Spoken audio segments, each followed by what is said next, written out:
Hey guys, what is up? It's Dusty here, and welcome back to another crypto video. Today, we're gonna be talking about a potential investigation of Tether by the SEC. Then, we're gonna head over into some Ripple XRP lawsuit news, which is gonna be very freaking interesting. A small update on what happened yesterday in terms of the lawsuit. We got Robert Kiyosaki talking about the Bitcoin ban, crypto recovering from this ban, which is peculiar, some irrelevancy, we'll get to it, it's going to be really interesting, a little bit of traitory, I don't know the perfect word in English for it, and China, and crypto buying and that type of stuff. You'll see, it's going to be a really freaking interesting episode, so stick around, sit around, and enjoy. The US SEC may be investigating Tether and the Tether Operations Limited, a Freedom of Information Act request found. Surprise, surprise. Oh boy, is this getting interesting. The US regulator cited a law enforcement exemption in denying a Freedom of Information Act request about Tether. Though this doesn't necessarily mean any charges will be filed. It is interesting because many people in the past have been afraid of Tether being sued officially again, because they've been sued before, and some fraud or some insolvency or something like that being found out. And again, that could crash the entire crypto market. I think you guys are all aware of the power that Tether as a crypto has. If it fades away, pretty big deal. Now, the US SEC may be investigating these entities because of an Freedom of Information Act request found, which is a FOIA. We've talked about it more often in the Ripple v. SEC lawsuit. The SEC said it would not release records around Tether because they were collected for enforcement purposes, according to a FOIA response the SEC sent to the New Republic staff writer Jacob Silverman. Quote, "We are withholding records that may be responsive to your request. This exemption protects from disclosure records compiled for law enforcement purposes, the release of which could reasonably be expected to interfere with enforcement activities," the response said. The SEC response also said the withholding of records for the law enforcement exemption does not necessarily mean any charges or enforcement action will be brought. It's basically Tether now saying and backing up, we constantly work with regulators and law enforcement around the world to collaborate, yada, yada, yada. But the SEC saying, we're looking into it, we're going to potentially investigate them. And I guess they're also already investigating them. It's just the lawsuit might not be brought up. There might not be any charges.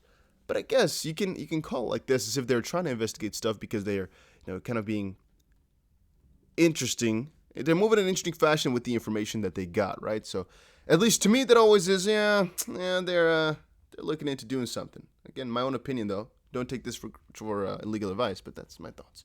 Now, James Fillon just shared this over on his Twitter. And guys, if you are enjoying these daily crypto videos, make sure you press that like button. And we're well on our way to reach 150,000 subs, so make sure you press that subscribe button too to be part of the big crypto family. I always listen to you guys whenever you have some comments down below. I read every single thing, so just enjoy. The SEC has filed its motion to seal exhibits in connection with the dispute over the SEC's interrogatory responses regarding the application of Huobi test to sales of XRP over the last 8 years. Long story short, SEC wants to hide some stuff. This is not really fascinating, new, or crazy for that matter, as Ripple did exactly the same thing. And just quickly read it. The SEC respectfully requested the court order the sealing of portions of Exhibit C to the letters opposing defendant Ripple Labs Inc. and Chris Larson's letter motion to compel further responses to interrogatories, in accordance with the proposed redactions set forth in Exhibit A to this letter. As set forth in the SEC's September 21 letter to the court, Exhibit C is a judicial document, but the SEC agrees with defendants that the identities of third parties are not relevant to the court's decision regarding defendant's motion to compel. So, once more, the SEC just wants to kind of hide some stuff here because it's not necessary. Again, they're saying here, permitting sealing of portions of documents revealing identities of individuals and entities where the public interest in such information was low, it's not needed.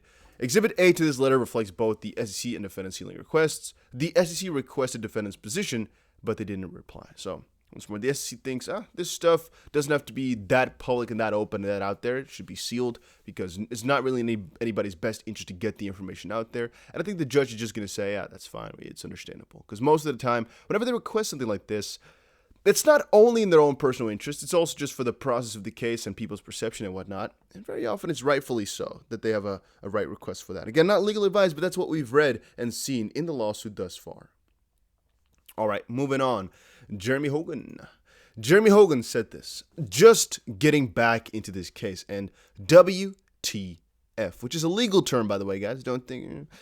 The SEC sent an email to a third party telling them to analyze a digital asset using the factors in the Hinman speech, which speech was just his personal opinion. I understand now, it's the SEC that needs the clarity. And that's kind of funny from some perspective because we actually covered every single thing about this email already in a live stream yesterday. So if you're reading this now and thinking, oh, wow, we covered it already exactly, I think within 30 minutes after the lawsuit document came out. Again, I respect Jeremy Hogan a ton, don't get me wrong, but we're a little bit quicker. We're very fast with this stuff usually, which is kind of funny. I guess it's something to brag about, huh? That we're usually bam, bam. Because basically this document of yesterday had two main parts, which were that the SEC at least tried to, in some strange way, hold things back, and Ripple now wants to include them in what the judge has to overview. And by the way, let's quickly see here, guys. 3 days from now. Let me see. I wanted to say a couple of days from now, we're going to be getting some other Ripple information, which is going to be really interesting. But Ripple basically wanted to get these 3 emails or 3 things basically included in what the judge has to seek through. I'll talk about that a little bit more later today. 2 of these 3 things relate to meetings that the SEC had with the law firms to discuss the unprecedented confusion in the market regarding the SEC's view on the status of digital assets under the federal security laws. And the third one was an email chain concerning discussions with a third party whom defendants understand received guidance from the SEC to analyze its digital assets under the framework set forth in Director William Hinman's June 14, 2018 speech. And had this privileged log, which the SEC now clarified and specified and gave out, been provided before, Ripple would have surely added, but they didn't. That's the point. The SEC was basically late, and so Ripple had a negative effect from it, so they want it still. Rightfully so. Again, rightfully so. All right, moving on. Rich Dad Poor Dad, Robert Kiyosaki. Author believes he knows real reason of new Chinese crypto ban. Prominent entrepreneur and non-fiction writer Robert has suggested a real reason for the new crypto ban announced by China. Famous real estate investor and author of the best-selling book Rich Dad Poor Dad has written on his Twitter that he knows. Now, the ban is taking place after China started to cramp down on crypto earlier this year. It's, to me, very interesting. He said on his Twitter, China announced this morning a new crackdown on crypto. What does it mean? It means China is about to launch its government crypto coin. If the US follows, Fed coin means Bitcoin outlawed. The US becomes centralized government like China. I might not want to read the rest of that just to make sure because I don't know. You can read it for yourself. It's right in front of your screen, all right, if you want to read that. However, you can see Robert is very aggressive in the way in which he sees the future of these cramp downs on crypto. I'm not sure necessarily if this is going to be the way that's going to go, but let me just say it like this. It is something to think about, all right, about the fact that if they were to outlaw crypto or something like that, why would that be? That's something to think about. All right, moving on. Crypto has recovered from China's FUD over a dozen times in the last 12 years, and that's actually the fun fact about it. So here's a couple different instances where things were basically banned. You can read through them, right? There's a ton of these times where China was like, I'm not feeling it, let me ban it real quick. And every single time, they just got above it and came out better. And that's the fun part about it, guys. It always gets better. It does.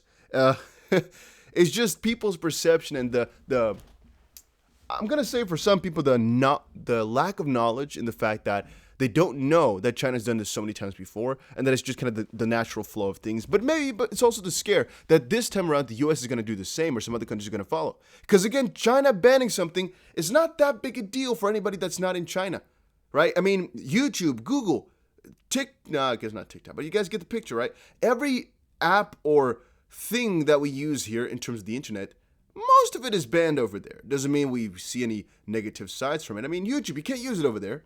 You can use it with a VPN, but you guys get the picture. Google, right? And so forth and so on. They use all their own different things.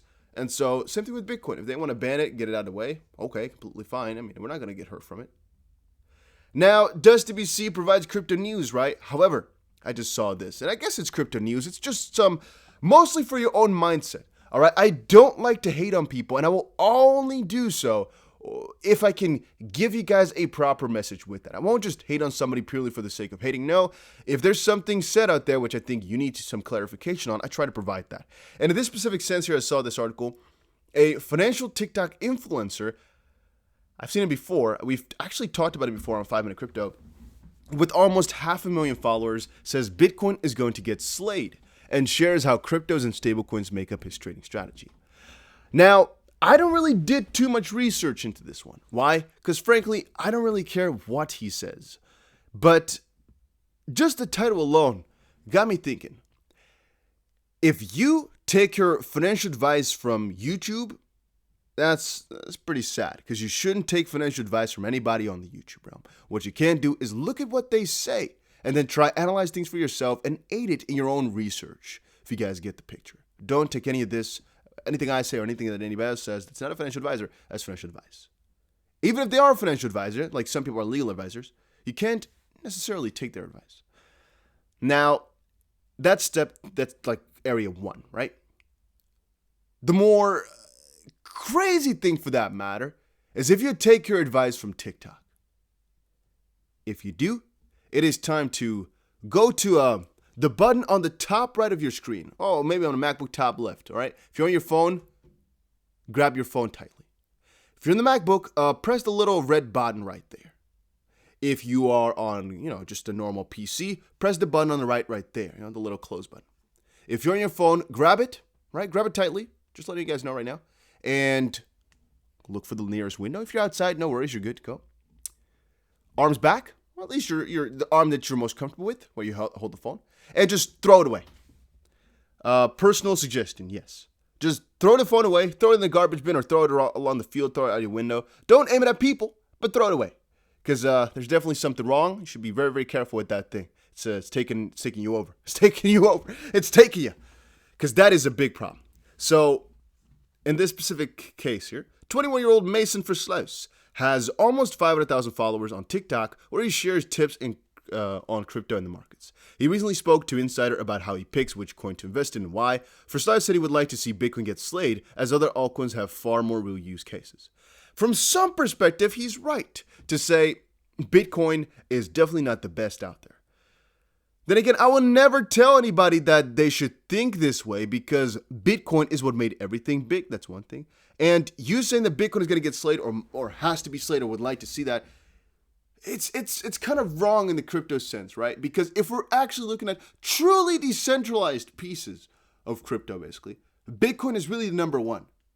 Why? Well, because you really can't point to any entity that has the best interest in it. We don't know actually who made it from that perspective. Again, decentralized. You don't really know who has the biggest benefit in the coin going up. And kind of feels like governments really hate it from some perspective, right? I mean, you can see it in China right now. So it being gone would be a really big slap to just the way that crypto was envisioned and everything like that. So I would like Bitcoin to survive for a very long while. Then again, do I think crypto or Bitcoin is good for anything? No, not really. It's a store of value, but even that, a lot of other cryptos can do. It's not really good in any specific thing. I just personally keep saying, I keep thinking, it's something that needs to stay for a little while for crypto to develop properly. And so saying it's going to get slashed or thinking or hoping, I don't know if that's the right way. If you're a real crypto enthusiast, that's not the right way, guys. I keep explaining it to people. If you want your own coin to succeed, completely fine. But by bashing others, you're not going to get that far. At least, again, that's my own personal thought process. That's how I think about this all the time, right? Never bash another crypto. All have their own respective things which they're good at. And with Bitcoin, it's being the oldest and being the best, as of this point, store of value. And then, Jay Clayton. Apparently, we're excited to announce that Jay Clayton of Sullivan and Cromwell and former chairman of the Securities Commission will be joining us for CordaCon 2021. We are only 4 days away from the hybrid event, and I don't know exactly what it's going to be talking about. I have no idea. But he's basically going to be talking there as a lawyer. He's going to be a virtual speaker. It's kind of funny that he's going to be speaking at the CordaCon, huh? Just wanted to quickly let you guys know about that. I don't know what I should say. Is it good, bad? I don't know. It's very, very peculiar, though. That's as far as I know. All right, and now I'm trying to get the timestamps in, but need to load real quick. All right, there we go. The picture loaded, I think. Huobi suspended registrations of new users from mainland China. So there was basically the largest crypto exchange in China, Huobi, and they had to stop all trading activities for anybody over in China, which is kind of funny, right? But that's going to be a big hit to just crypto volumes, really, for that matter, because, as I said before, it's the biggest crypto exchange over in China. So them not supporting it anymore is definitely not a nice ordeal. I think you guys can all understand that, you know, the less countries are allowed, specifically if the country has freaking 1.5 billion people, if you don't allow them to trade anymore, that's not really that good. So, yeah, not too nice. It's not the end of the world, but it's not too nice. I think they'll still find out other ways to trade it and whatnot. They'll figure their way out, but still, guys, I'm not too happy to see this. Then again, that was it for today's video. Hopefully, you all enjoyed it. If you did, make sure you press the like button and subscribe, and I will definitely see you guys again in another crypto video later today.